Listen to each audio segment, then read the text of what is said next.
and welcome to episode 378 of Good Luck High Five. That's right. You are listening to a podcast for you if you play Magic the Gathering anywhere within the confines of your own home. I'm one of your hosts, Maria. I'm another one of your hosts, Megan. And on today's show, what, Megan? You always do that part, and for some reason, my brain started doing it. Wow, you were going to say, and on today's show? I was going to say, and on today's show. When have I ever been the person who says that? You have literally never said it. I've literally never said it, but my brain was like, time to keep saying the intro. You know what, Megan? Last week you said the close for the first time ever. That's right. Wow. So it's a brave new world out there. Maybe you should say it this week. Okay. And on today's show, we're talking all things Ikoria. And we have been having a fantastic time playing Ikoria. It is like massively addictive. I think this set is so great. We're going to get into that later about why we like it and why we've been playing so much. Maria, quick question. How many drafts do you think you've done? Let me think. I've played through 4 sealed events and let's see how many drafts. Probably like 5 human drafts, but I wish it was more. Yeah, for sure. How about you? I would say like 5 to 6 million drafts. Like literally, I had to stop myself because I could sit here all day and play those human drafts on Arena. Yes. Human drafting is so great. And all day. Yes, like I'll finish up and I'll be like, okay, I'm gonna stop playing when I get to the end of this draft. Yep. Like however you it ends. can't though. That's impossible. I'll you get can't. to the end. Buddy, if I have those gems, you know I'm hopping back in there. Absolutely. And I'll tell myself, ooh, I'm just going to draft and then I'm going to go away and do what I need to do in my life. Not true. You literally cannot do it. You have to play the first game. You have to. And then after you play the first game, you're like, oh, I'm just going to, I'll play through the rest of this draft. Like, as soon as this draft is done, I'll be done. Yep. And it's I'll just do the rest of the draft. It's a cycle the draft. That repeats forever. It is just so awesome to draft with real human beings. I can't. Okay, we'll talk about that later. Because right now I want to know if you have any fun quarantine stories. We've been telling updates every single week. I want to know your update. Okay, mine gets weird this week. Great. So I have a couple of plants, and one of them, it was having a real rough time because it has a fungus gnat infestation, which are these like tiny little gnats. They look kind of like fruit flies, except they live right near the soil, and they lay their eggs in the soil, and there's like larvae and stuff. And if you have too many of them, they're eating like the plant roots and things like that. So I was like, oh no. So I called our local, our friendly local what's the garden word? Center? Garden center, yes. And they're super nice, very, very hippies. And I was like, I'm on their website because they're doing curbside pickup. Like you can order via their website and then you go and you pick it up and it's great. And so I called them and I was like, what do I do about this? I have these fungus gnats. And they're like, okay, look on the website for these things called beneficial nematodes. I was what like, is happening over there? Yep. I was like, okay, cool. I look it up and I'm like there's like no image that comes up with this search, but just the thing. And I was like, 100% this is some kind of bug. They're selling me bugs. I looked it up. Sure enough, nematodes are microscopic worms that are predators of the larva of the fly. And You're some making other, a whole ecosystem in that pot. Yes. So I put that in my cart. I was like, fine, they tell me to, I'm going to do it. So I put that in my cart. And while I'm on the website, I'm just like, I could use another plant. I could just buy one. While you're there. I had this tiny plant, like you can see on the video version. I had this like tiny planter that I've had for forever. It's so that cute. I needed a plant for, and I was like, I'll just get a tiny plant. It's $3. And then I'm like looking, and I'm like, God, I could use one more plant. Upshot of this is I buy 3 plants. I bought 3 plants. One of them is huge. One of them's the size of my arm. What a strange measurement for a plant. But that's it's very big. It's very big. Bought 3. I had to buy pots for 2 of them. It wasn't even like I'm filling pots that I have. And I buy these worms.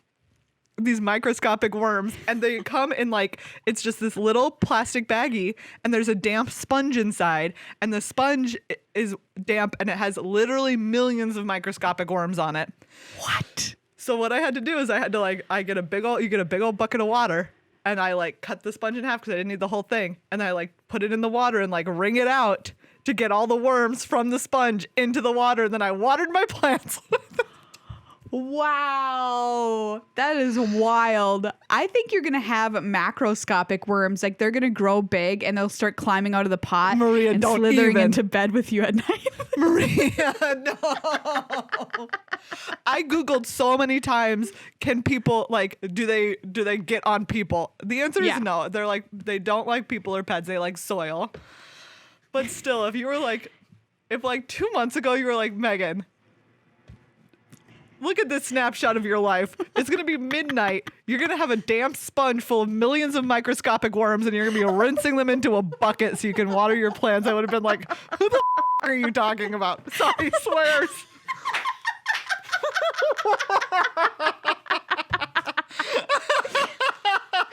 Oh my God. It's so true though. Think of it. If you would have taken a snapshot of my life right now and showed it to me, I'd be like, you are out of your mind. There is no way that is currently my existence. No. Oh boy. So that's my quarantine story of the week. Well, I can't beat my story of burning myself with hot sausage grease, but what I can say is that I finally cracked, and like a lot of people are doing puzzles now in quarantine to entertain themselves, pass the time, get some peace in their lives. And I've never been somebody who wanted to ever do a puzzle in my life. I looked at a puzzle and I was like, I would rather burn that for firewood than ever do it. But I cracked and I bought a puzzle. Yeah. And now I'm doing a puzzle. So that's the level I'm at. How is it? How do you feel about it? It is a very meditative activity. So I'll put on like very calming music when I do it. So that's kind of how I've been using it. Other than, I don't know, I guess it's not really an active activity. So no, it's like whatever. It's not. But it's a very pretty puzzle. So I had to get one that I thought was like art, like looks like art. So it's like a hand holding this rainbow. It's kind of a cool like 70s pop print. So that inspired me as well. But I have achieved puzzle level of quarantine. So I'll that's bring where you by. I'll bring you a puzzle. It's a Renoir painting. It's gonna take a while for this one, but yeah, that would be a nice puzzle too. I did this puzzle, which is like one that was like a hand me down from a friend a while back. Yeah, and like by day 2, I was like, this is torture. I mean, people are doing puzzle exchange programs now. Yeah, you know. Yeah, I don't get it. That's where we're at as a society. Yeah, we're puzzles at the puzzle are like exchange. the running of a hobby. Yeah, yeah, exactly. Because I'm like a Magic player, right? I want my game or my activity to accomplish something. Like I'm learning in Magic or whatever. So I'm like being competitive. Being competitive, right? I guess you could do competitive puzzling. Oh boy. Oh boy. Anyway, that's our quarantine update. If you've got something you want to talk to us about, please tweet at us at GLHF Magic. We would love to hear your quarantine stories. Yeah. Based on how many characters Twitter allows. But yeah, what weird stuff's going on in your life? Let us know. I really want to know. So do I. I mean, worm water, puzzles, grease burns. We've got it all. We got it all. Before we kick off the show this week, thank you to everybody who supports us over on patreon.com/GLHFmagic. It is so wonderful to know that we have this amazing community behind us. Every single week we sit down to do our episodes. It just feels like, hey, you know, the world is a crazy, messed up place right now where a lot of bad stuff is happening. But my gosh, does it feel good to say, hey, we've got people who have our back and we know we can count on them. And I think that is just getting me through this, honestly. Yeah.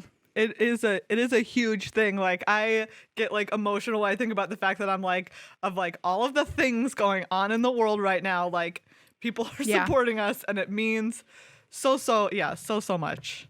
So thank you so much. If you've become a new patron, if you've stayed a patron, if you joined during Pledge Drive month and you're like, I'm going to keep supporting this thing that I love, it makes an enormous difference. Every dollar counts. And we cannot wait to ship you out your rewards as soon as we can get back in the office. The pins are so good, and I can't wait until we are allowed to mail them. Yeah. And thanks for everybody who stopped by to watch our early access stream. Of Ikoria. That was super fun. It was so nice to see everybody. It really was. Getting dressed that morning, literally all I was doing was going to the office to continue to sit by myself. Yep. And play Magic, which was not that different from the days ahead of it. But I was like so excited just because I was like, I'm going to someplace that isn't my house. Exactly. And like, I'm going to get to see everybody. And just like interacting with people in chat was so nice. It was so nice to see all these people that's like, oh, we've known, we've known these people for like some of them years now.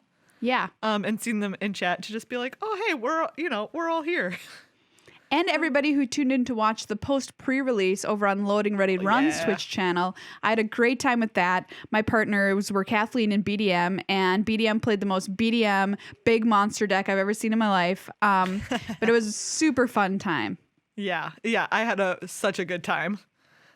So if you want to know if we're going to be streaming more when we're live, go follow us over on twitch.tv/GLHFmagic, and that'll ping you when we go live. Because, if you got so happy going over there, Megan, we can do that. We can stream. That's true. We can. We can. Nobody else is in that building. It's kind of spooky. Yeah, it is. When I was there the other day, I've been locking our office door behind me.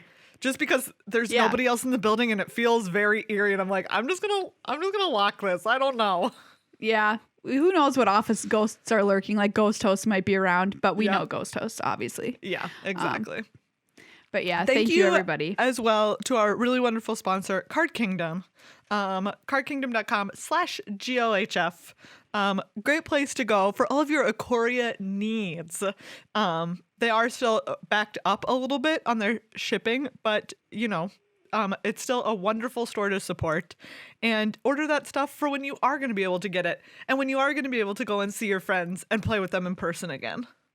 Yeah, they're just a fabulous company, continuing to support us and their other content creators and their employees during this very, very tough time. Really says a lot about who they are as a company. So please support Card Kingdom if you can now. And then, of course, once everything goes back to normal, also send your dollars their way because they really do deserve it. Normal. Yeah. What is normal? Who knows? I don't know anymore. I don't know. We were wondering earlier, we were talking about this. I wonder all the time. I'm like, how long is it before conventions are a thing that happen again? They canceled San Diego Comic-Con. Yeah. Obviously. I don't know. And it's just sort of like, how long is it going to be until people feel comfortable going to that kind of thing again? I know. I keep seeing different things every single day. Like, it'll be literally fine. Different every day. At some point, we can just go back into theaters and have these things and maybe have some distancing and some cleaning. And then something else is like, no, we're going to have to keep practicing social distancing at various intervals of time until 2022 or whatever. Oh, boy. I don't know what's real. I don't know what's real. Let's talk about Ikoria Lair of Behemoths Limited. Oh my goodness. It's so much fun. It is great. What was I doing with my life before this happened? I don't know, because now it's a whole new life. It's a whole new life. New life. I'm certainly makes loving quarantine better. I will say that. Thank goodness. Real talk, Arena has been a lifesaver for me. Absolutely. This quarantine. I would say it's something that I play the most on my worst days. Yeah. Because it just allows my brain to check out of just do you know what, this whole scenario is just too overwhelming to process right now, or I'm in a down spell. Yeah. And I need to check out of it. Arena is there. Thank goodness Arena is there. So we are obviously, as you can tell, huge fans of this limited format already. Did you just say fans? What did I say? Forns? I think you said forns. I think you said we're huge forns. Did you not hear yourself say it? I did not, but now that you say it, I can definitely see myself saying we are huge corns.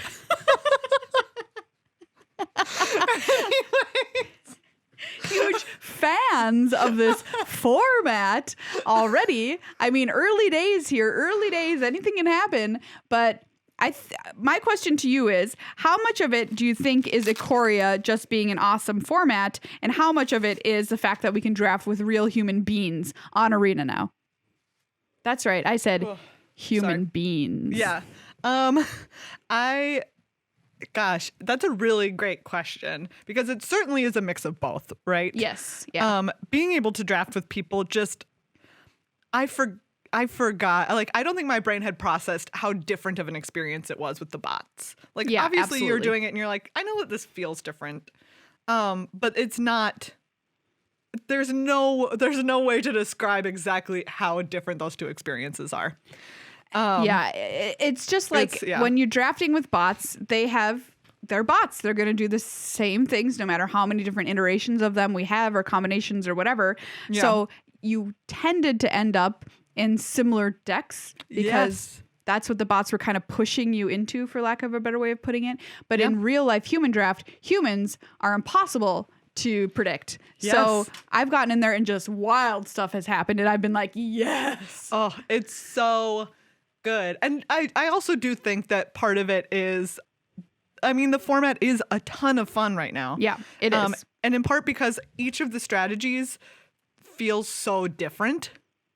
Yeah, that's a great way to put it. Like they're all super fun. I've had a really great time drafting a bunch of different kinds of strategies, and they don't feel at all similar to play. Each one feels like a very unique play experience. So for you, what are the strategies that you're thinking of here? So red-white cycling. Yeah. Obviously. I had like an all-in cycling deck the other day and it was such a good time. I'm going to just say a note here about red-white cycling. I think the consensus right now at this moment in draft is that is the best deck. So if you're looking for a hot tip, red-white cycling, I think is the best deck too. It's busted. It's so fun to play. Yeah. Continue. Yeah. I will say it's like its only drawback is that like it can be a little sensitive to like if your opponent has like the right mixture of like some removal and like some big things to follow it up, it can get outclassed. But again, that's like nice. You don't want it to be the best uncontested deck. Yeah. Yeah. Like it still has its challenges, which is great. Blue-red spells, obviously. So fun. Huge fan. Pyroceratops. What a buddy. What a great guy. I love Pyroceratops. Kill that thing on sight, else it's going to get big. That's the 2/3 that gets a +1/+1 counter for 4 mana anytime you cast an instant or sorcery. Yep. So good. And then like I straight up drafted a 5-color deck yesterday and it was my best one yet. And it was just great. Okay, so what made it your best one yet? I mean, one, it just like power level. Like obviously if you're in all 5 colors, the power level of your cards is just like very high. Yeah, I just had so much removal. It was just like all removal and then like some really big, I had like a greater sandworm. I on multiple occasions cast that 11/11 Godzilla. Like the 9 mana 11/11. Yep. It was and then I had like, gosh, I'm trying to think. I could tell you, I think what my splashes were in each color. Like in red, it was the 1 in a red for 3 damage, and then the rock slide. Rock slide is A++++. Yeah. In blue, it was capture sphere and a copy of the mutate heron. I love that card. What is that? Dream scale heron or something like that? I'm going to look it up. But yes, that heron is great. Heron I think is people so good. Pass it too much. If I do it, I feel so good. And if my opponent does it, I feel so bad. Is like the little fox that finds you a land into that heron on the fox. Just like. Oh, yes. Okay. It's Dreamtail Heron is the name of the card. And the fox is cutest card of the set, Farfinder, which a lot of people are telling me sounds like Fart Finder, but that's something different to find. But yeah, that little fox is great because not only is it finding you a land, but you can mutate onto it, which was a question I put on our Twitter the other day, which was, which would you rather have if you're drafting a 3-color deck, which is, of course, something you can do in Ikoria. Do you want a dual land or do you take the fox? And give me 1 second. I'm going to look up the results of that poll. Ooh, I mean, I vote fox. Yeah, I vote fox too, but it can get a little tricky sometimes. You're like, oh, but this land just literally gives me what I need. But this fox is 3 mana. It's for a 1/1, whatever. Yeah. And then let's take a look. In black, my only black card was obviously Blood Curdle. Whatever the instant speed removal giveth something a menace counter. Yeah, Blood Curdle. And then like white and green were my quote unquote main colors. Okay, so this is the results of our official Good Luck High Five Twitter poll. Farfinder, 64%, dual land, 35%. So easy Farfinder. That sounds about right. It's and just speaking of your 5-color deck and multicolor and Farfinder and whatever, that's I think one of the hallmarks of why this is a great draft format, because there's more kinds of decks that you can draft simply because of the fact that there's more color combinations that are viable. Yes, absolutely. Yeah, even if and I've obviously there's like some amount of this the cons synergy. What are those called again? What do you mean? Are they wedges? Anyways. Wedges. Yeah, I know what you mean. I don't remember. Anyways, but like those 3, but also you can easily draft outside of that. Yeah, you can. We have the options. Yeah, because the way the lands work, just mix it up. Do what you want. Splash a random card. The crystals, too, are excellent fixing in this set. Not only are they just great on their face to help fix your colors, but also the cycling for 2 on them is excellent. It's so great. It's so good. Great. Ugh. And since I brought up cycling, do you just want to for a second say so I've been saying that I think this is one of the best draft formats already. I think that. Yeah. What other ones do I think are this great? Cons of Tarkir. Yes. Dominaria, I think, is uncontested there, and Innistrad. So those are the 3 people will usually say are the best. And the reason I'm putting this up here already is because of the multicolor. Yeah. But also because cycling. And I said, hey, this is one of the best draft formats. And they're like, oh yeah, because it has cycling. That was the criteria for them. Does it have cycling? It's one of the best draft formats. Exactly. Of all time. I think that the combination of 3-color and cycling is just puts it in that perfect cross section. My question to you is, do you think that cycling should be this heavy in every format? I don't know about this heavy, but I do believe that it should exist in every format. Yeah, so do I. Yes. I it makes it so much better. Yes.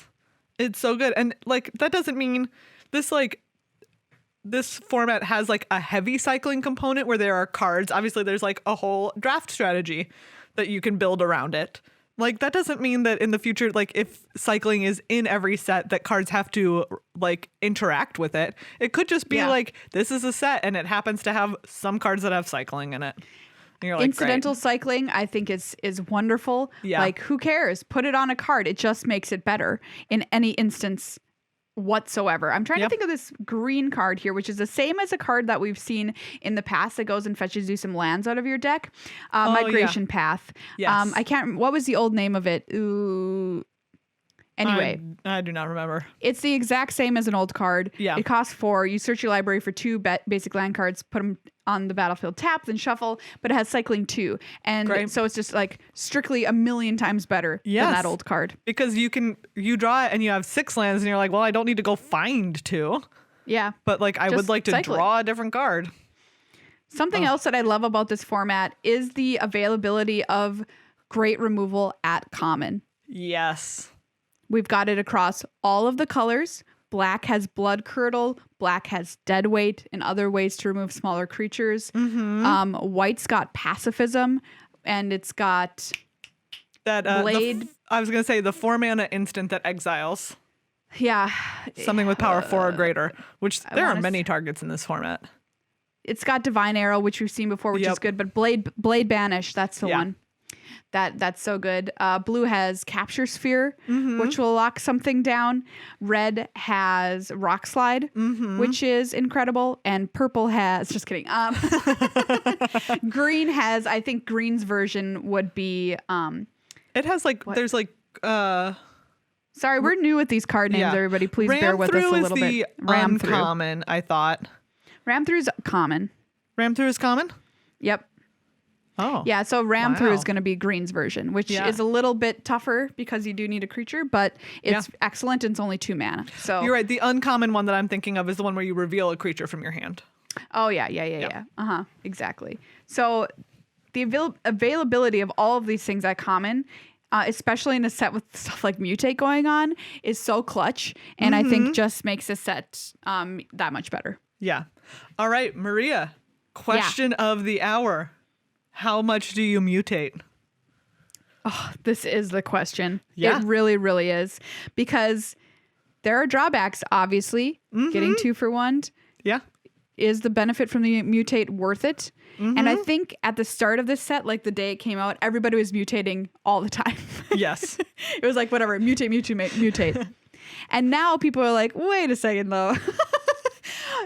2 creatures here just be better than 1 creature, pretty much. So I'm going to say I mutate probably 70% of the time. Yeah. Does that seem right? That sounds about right. I would say that I'm definitely more than half, but not all the time. Not all the time. You know, like some of the uncommon mutate cards or common mutate cards, the bonus, you've got to really think about if it's worth it. Yeah. There's the one that causes your opponent to discard. Keep that in mind. Like that is just a slight upside, right? It's not as good as all of these other ones. Yeah. So don't do it unless you're like, oh, I really can afford to nab the last card in their hand and take that risk. I really mutate the heck out of that heron though every time. It says draw a card. Oh, it says draw a card. It's replacing all itself. Who cares? Time. Exactly. Do it every time. Oh, and like I said, like it just feels, I know I've already talked about this, but again, like that fox into that heron, like it got you a land already and you drew a card, and they're gonna feel like it's a 3/4 flyer on 4, like they need to remove it, but you already got 2 cards worth of value out of that thing. Yeah, you've got to think about it like that. The card I was trying to remember was Cavern Whisperer. That's the one that causes the opponent to discard at common, which is like whatever. Like it's gravy. If it makes sense to do it, do it. If not, just play your stinking 4/4 for 5 and be happy with it.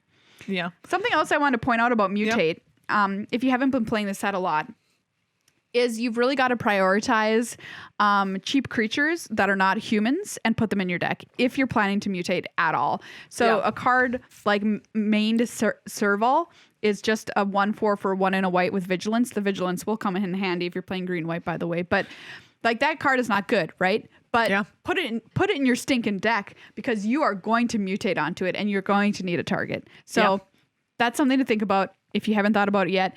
Those cards go way up in value if you're planning to mutate. Yeah. All right. Another question. Okay. How many times have you accidentally got yourself with keyword counters? What do you mean? I mean that I have 1,000% double blocked something that I forgot permanently now had first strike because the trick did not give it first strike. It gave it a first strike counter. So the next turn comes around and I'm like, double block that thing, snap it off. Still has first strike. I'm sure I've done it. Yes. Yeah. I absolutely have. I like the fact that they've got little graphics on each of the keyword counters though to help you remember. And like reminder numbers on the creatures too.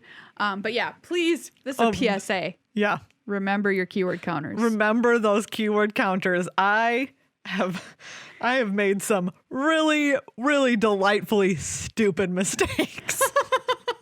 Well, as long as they're delightfully stupid. Literally just double blocking something that has first strike and just kills them both. I've done that. I for sure What did I have do? done that. I literally just threw away 2 cards. I'm pretty sure I shame conceded yesterday because of doing something like that. Yep. I couldn't face my opponent anymore. Yeah. The better part of that story is that I went on to win that game. But hey, that's pretty good. Oh, boy. All right, I've got a question for you, Megan. Yeah, hit me. we've talked about a lot of the new mechanics. What about the one that is on everybody's lips these days? Companion. You know what? I have not yet been able to draft a companion that I can play in limited. Oh, really? Really? I think because in all these drafts that I've done, the only companion that I've seen is Karuga. Oh, okay. Karuga the Macro Sage, who I drafted because I was that's in a tough one. Green and some other color. And I just it was too late in the draft for me to prioritize that. So I just I put it in my deck, obviously, but I didn't companion just put it it. in your deck. Just play it. I will tell you multiple times I have a game starts and my opponent, it's just it has a little, the cute little paw print. And it's their companion is Lutri the Spell Chaser. And I'm there's nothing you can do about it. There's nothing you can do about it. You just look at that little thing that's Lutri's their companion, and you're they're going to copy something, and it's going to be so bad for me. I know the companion, you see it coming, nothing you can do. No. You're should I save my removal for when that thing hits the battlefield? I don't know. Because Lutri, it's just and that's the one that I've certainly played against the most, where they have it as their companion. And it's just because it makes, it's pretty easy in limited. Yeah. And it's just 100% of the time it's just it's they copy a blood curdle and you're rip me. Yep, exactly.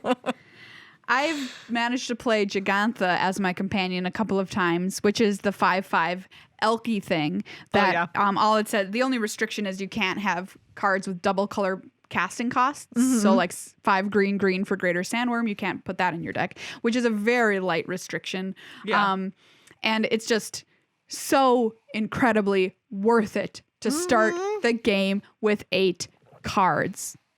Not even a random 8th card, a good card, a rare. Yep. Okay. You mulligan and you're who cares? You keep a hand that's kind of sketchy. You're who cares? I have a great creature that I can play on curve if I hit my lands. Woof. It's just the advantage is so immense that I got to be Wizards. Didn't you know that having an extra card was that good? You obviously knew that. What are you doing, man? Yeah, there's a reason why your opening hand isn't 8 cards. Yeah. I don't think has there ever been a corner case where there's a standard legal card that's just BT dubs, you can have 8 cards in your starting hand, and you're great. Yeah. No, I don't think that exists. Does not exist. Maybe I'm thinking in the what's the commander draft set? Oh, a conspiracy? The conspiracy. Maybe I feel maybe there's a conspiracy that you could draft that said that or something. But there was one for sure that could make your limited deck smaller. I remember that. Oh, that's right. Yeah. But wow, it was busted. Yeah, exactly. And this is also busted. People are talking, we're not even in standard yet, okay? We're not even in standard yet or constructed. We're talking about limited. It is busted and limited. If you see a companion and there's even a slight chance that you could be able to make it work in your 40 card deck, you play that companion. Do you hear us? You play that companion. Just do it. I mean, look, I probably should have just sucked it up and made Karuga work. Doesn't Karuga need everything to be more than 3 CMC or whatever? Yeah. I mean, that's a little sketchy. That's true. Okay, that does bring me to this question, though. Maria, what about the speed of this format? Yeah, great question. This is something that's really important for people to discern early on in the start of the format to inform how they want to play going forward. My first few games in the format seemed pretty slow because of the multicolor component. That being said, I do think you can play fast decks like red-white cycling if you get enough of the tapper and you cycle, tap the stuff down, attack for lethal. I think can be very quick. So I'm going to say I think it's medium and it on average, the games are a little bit slower. But that being said, I think you can play fast decks too. Yeah, I think that fast decks are certainly in the minority in this format. And I would say the majority of games, the vast majority of games I've played, at least at this point in the format, it is no one plays anything until turn 3. Yeah, because we're all trying to do stupid stuff. Yeah, exactly. Everyone's trying to do... We're all greedy. Yes. So, if someone plays something on turn 2, you're like, oh, they're gonna try and aggro me out or something. Yeah. Turn 2. What are you like? Like a 2. If someone plays a 2-drop and you're like, wow, you're really a 2-drop. You're really going aggro in this format, buddy. Yeah, so we'll see if the speed adjusts, week to week, which it certainly could, but yeah, I think that's a good early take on it. Yeah, so it's something like that, like Karuga, where usually I feel like in a lot of formats you'd be like, I can't start my curve at 3. Yeah. That's completely absurd. I feel like this is a format where like you could maybe make it work. I'm interested now. Yeah. Now I want to know. Yeah. Okay, if I open Karuga, I'll do the Karuga challenge, okay? Yes. Everyone take the Karuga challenge. And let us know if you're able to get those 7 wins. I also want to know if someone has taken what's the card that your starting deck has to be like 20 cards more than the format limit or whatever. Oh yeah, that is our friend Yorian. Yes, Yorian. Like, I also want to know if someone's taken the Yorian challenge successfully.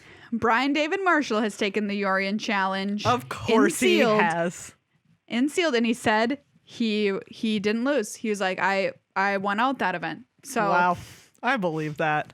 I guess the drawbacks just aren't drawbacky enough. You can quote me on that.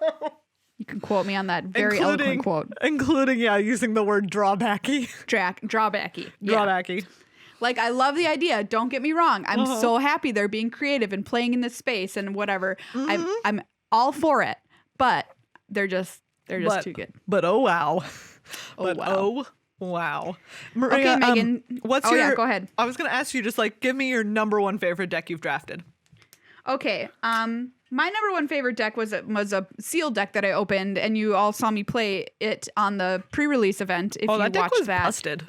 It was busted. It was red-white cycling in sealed. Like, people thought it was a draft deck when I put a picture of it up online. I'll put a picture out here in the video for you. It was. I had Luca. I had every cycling card you could ever want. I had all of the removal known to man. You had that Phoenix. I had the Phoenix, which is just a fantastic mutate card. Mm-hmm. I felt like I couldn't lose. I mean, and I did, because once I accidentally decked myself because I was not paying attention and I had cycled too aggressively. And then I died and I was like, what? I just love that's the one way. It's the one way you lost. That I lost. Yeah, and Chad couldn't figure it out either. We're all like, wait, why did you die? What's going on? Because it wasn't that late in the game. It wasn't to the point where I was like, I might deck myself. You hadn't been like checking your card count in your library yet. Yeah, no, I was not at that point. But I had cycled so effectively and so often that I decked myself and lost by surprise. Amazing. But that deck was A+++. It was love at first sight. Yeah. Then later I'm going to tell you about a deck I played against, but first I want to hear about your deck, Megan. Oh, I would say my favorite one was the 5-color one that I was talking about. It was just so good. I had the green Mythos of Brokos. Oh yeah, Brokos. And I had the blue-black, like, I was 5-color. Multiple times I cast it for its blue-black cost also. And I had, oh god, that just decks had so many good cards in it. I had like the Mutate Lion that makes 2/1/1 lifelinkers. Oh yes, Cub Warden. Yeah, so it was stuff like that where like I would cast it late in the game and I would have like cycled that 11/11 Godzilla early. And so I'm like casting this to like go and get that cat, put it in my graveyard and get like that cat and that 11/11 back or something like that. Something that you reminded me of that I didn't say from my deck is I was playing red-white, but I didn't splash this card. I had a Lord Dracus in my deck list, which is 1 blue-red for a 2/3. Whenever this creature mutates, return target instant or sorcery card from your graveyard to your hand. But the mutate cost is either blue-blue or it's hybrid blue-red, okay? Yeah. So keep this in mind. You can put these cards in your off-color decks, quote unquote, and they can still be good because this creature's mutatability is just bonkers, especially in a red-white spells cycling deck. So this creature I got back so many, what is it called? Rock slides. Yes. That rock slide is nice. Like, it's unfair, man. Yep. It's just unfair. Yep. So think about that too, because that is definitely something you can do if you think it's worth the benefit of only being able to cast it as a mutate creature in your deck. Yeah. All right, tell us about you. You were messaging me about this deck as you were playing against it. Yes. Everybody, I'm so excited to tell you about this deck. If you haven't heard about it yet, it's the Escape Protocol Ominous Seas deck, which apparently is something you can draft. Escape Protocol, it's an uncommon, as is Ominous Seas, so it's not going to happen every time. But what this card does is it's 1 in blue for an enchantment. Whenever you cycle a card, you may pay 1. When you do, exile target artifact or creature you control, then return it to the battlefield under its owner's control. So you get that flicker or blink effect. Okay, you're like, who cares? Well, what you're going to actually flicker with this card is Sleeper Dart, which, it taps down a creature when you sacrifice it, whatever. You're never doing that. The point is, when Sleeper Dart enters the battlefield, you draw a card. So you're flickering your Sleeper Dart to draw cards whenever you're cycling, which you're already drawing cards, so you're drawing a lot of cards.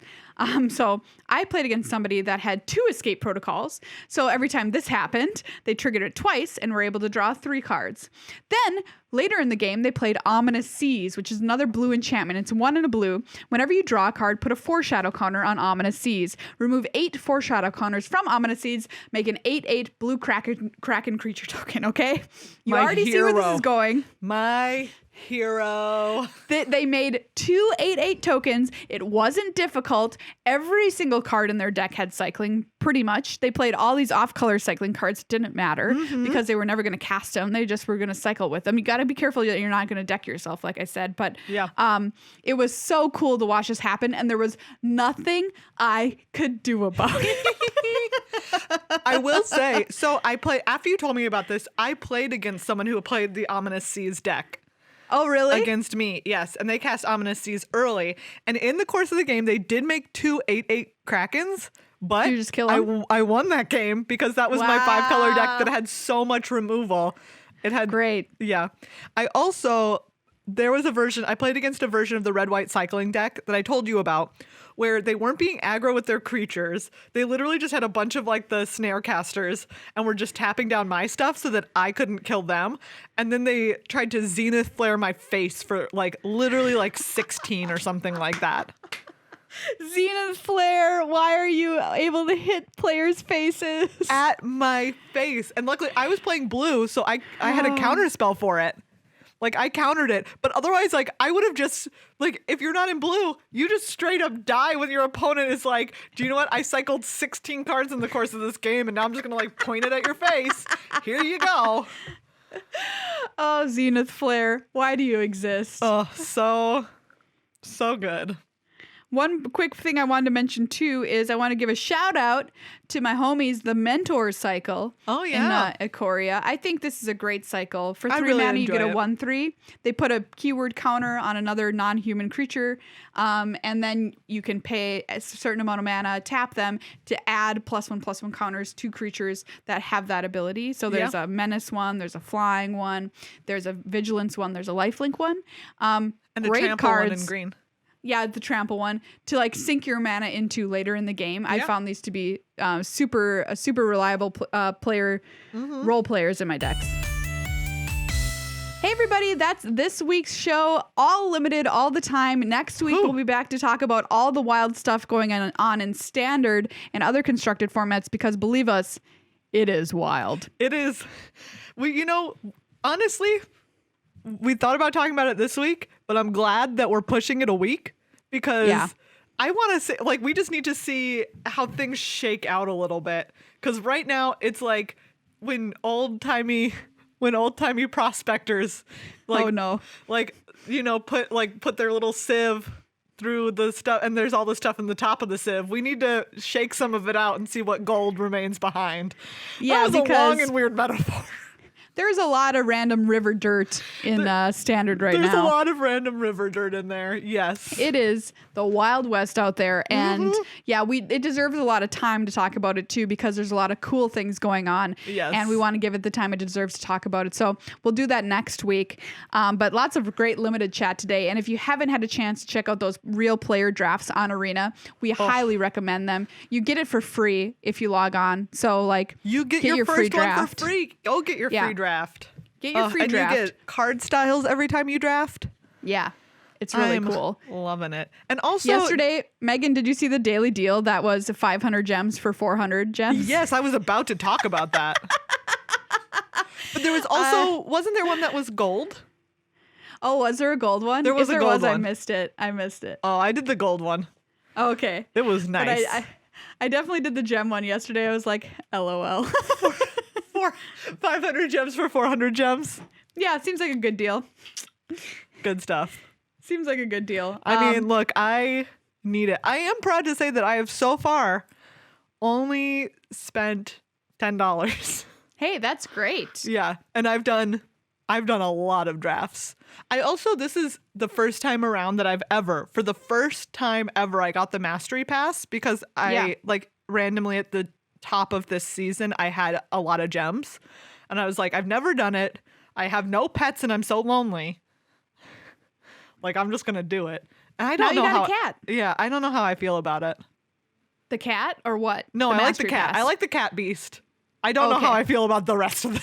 I think the Mastery Pass, we're getting a little bit less value, quote unquote, than we got during the Theros Mastery Pass. I almost didn't buy it this time, but I did. I don't know that I will in the future. Now that I have my one pet, so I don't look like the loser in the cafeteria who's not sitting next to anybody. Yeah. That's what I felt like. Everyone has their pets over on their side of the battlefield, and I'm like, great. You're like, oh, this is just my empty corner where nobody's here. It's like in the wrestling, like right in like a boxing ring, and like they break, and like the boxers. I'm confusing wrestling and boxing, but anyways, the two boxers go to their opposite corners, and one of them has like the coach who's there, and the other was just sitting by themselves. Yeah. And this cat is gonna wipe your sweaty brow after drafting 5 color. Exactly. But if you've got a sweet draft deck or sealed deck that you've built from a pool and you want to show it off, you can always tweet at us at GLHF Magic. We would love to see it. Oh, yes. Just send show us it those off. hot pics of your drafts. Send us those hot pics. And Yes. if you're getting anything out of our episodes every week, you're happy we're still around, even during all of this, just completely unbelievable time happening in the universe. Really completely unbelievable. Head on over to patreon.com/GLHFmagic and help out me and Megan continue to keep doing this every single week for you. Join a fantastic community. We say we have the best listeners, and I will go to the mat. There's a wrestling metaphor for you. That's because right. I believe it so strongly. I will put on my boxing gloves about it. Boom, boom, boom, boom. Yes. You get great rewards, access to our sweet Discord server, which is a fantastic resource for you right now if you're feeling cooped up and you don't have a lot of people to talk to. We have awesome people on the Discord server. Oh, they're so great. They're so great. Cute pictures of weasels. Wait, weasels, right? Ferrets. Ferrets. What did I say, weasels? You said weasels. Are ferrets a kind of weasel? I don't know. Is this like a square rhombus rectangle situation? Yeah, I think it probably is. Hold on. Is a ferret? Maria's gonna get to the bottom of this because we can't leave you in suspense. A weasel. Oh, a rodent was the first one that came up. Oh. Is a ferret a weasel? It is from the same genus as weasel. Oh, so yeah. Yes. Yeah. Mm-hmm. Okay. Well, there you go. Weasels. There you go. You can only get those kind of facts here on Good Luck High Five every single week. Good Luck High Five. Good Luck High Five. #Weasel Watch. Great. Do you know what? I'm gonna leave you all with this one last quarantine anecdote. Okay. I did a Zumba class in my own living room the other day. How big is my living room area? It's like 4x4, man. Yeah, that's all you need for a good Zumba. It's true.